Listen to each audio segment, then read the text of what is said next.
पियो खुदा ताला तव्हांजे रिज़्क़ में रोज़ी में बरकत अता फरमाए।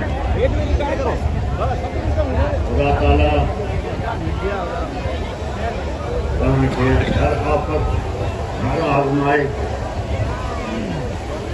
पंहिंजी हिफ़्ज़ और अमान में रखे।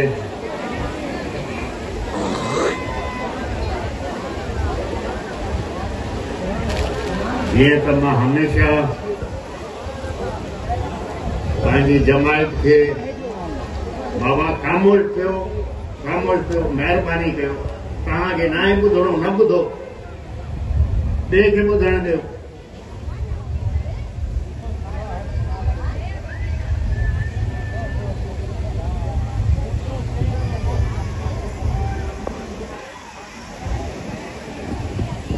जंहिंखे पंहिंजी नियाणियूं पढ़ायूं आहिनि उहो मूंखे ॿुधनि, जो ॼट रहणु चाहिनि था ॼट रहनि।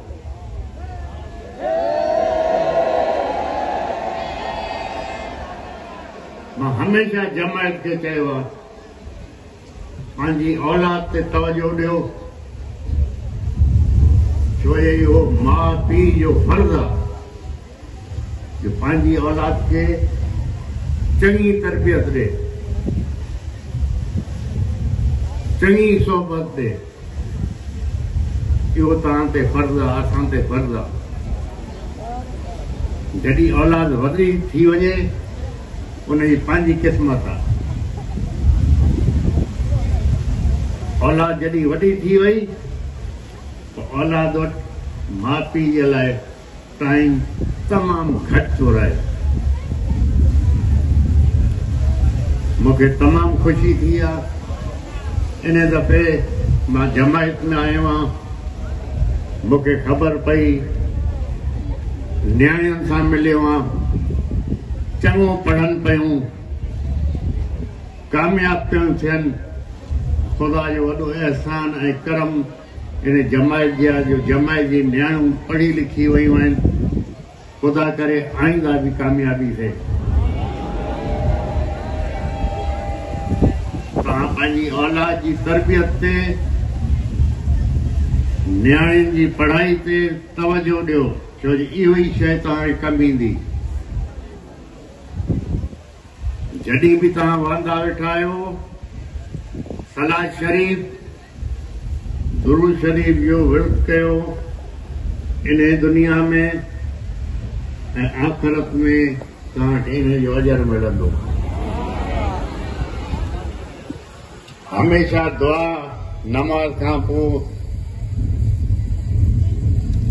इन मुल्क जे लाइ, दरगाह जे लाइ, जमायत जे लाइ ऐं तव्हां पंहिंजी पाकिस्तान जी फ़ौज जे लाइ हमेशा दुआ गो रहो,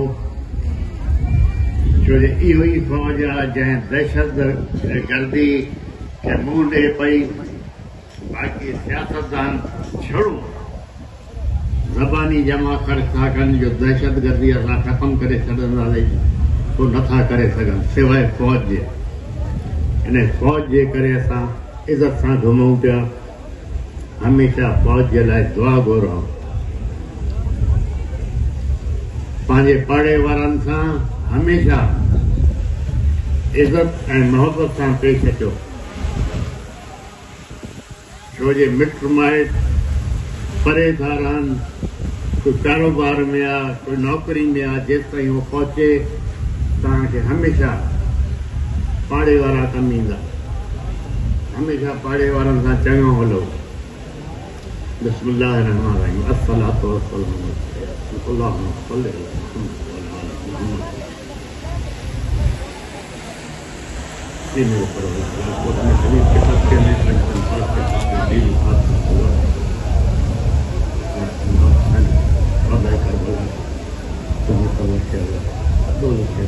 मेरे परवरदिगार हम गुनाहगार हैं, अपने हबीब के सदके में हमारे गुनाह बख्श, हमें कब्र के हिसाब किताब का पनाह में रख। मेरे परवरदिगार तुम्हारे रिज़्क़ रोज़ी में बरकत अता फरमा। मेरे परवरदिगार तो हमें सदा आज़माए पनाह में रख। मेरे परवरदिगार तुम हदीस के सच्चे मतलब है बना